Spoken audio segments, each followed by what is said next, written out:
అల్పులం అయోగ్యులమైనప్పటికీ గొప్పదంతలు వర్షించిన కొంతమందికి, 60 వర్షించిన కొంతమందికి, మరికొంతమందికి 100 వర్షించారు.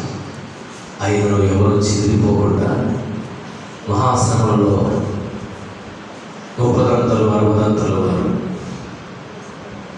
తమ వస్త్రాలను వదులుకొని మహాశ్రమం నుంచి వచ్చినవారు కనుక తెల్లటి వస్త్రాలు ధరింపజేసే స్తోత్రములు. ప్రభువా, మేము ఇప్పుడు అవిధేయతలో ఉన్నాం, ఇప్పుడు మేము అజ్ఞానములో ఉన్నాం, ఇప్పుడు మేము చీకటిలో ఉన్నాం, ఇప్పుడు మేము నష్టములో ఉన్నాం, ఇప్పుడు మేము కష్టములో ఉన్నాం, అనారోగ్యంలో ఉన్నాం.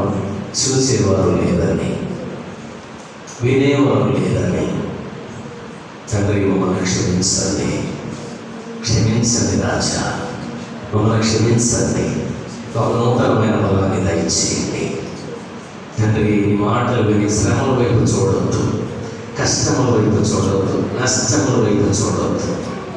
నీ వైపు చూసేటటువంటి ధన్యత మాకు దయచేయండి. యేసు నామములో అడుగుతున్నాము తండ్రి, ఆమేన్.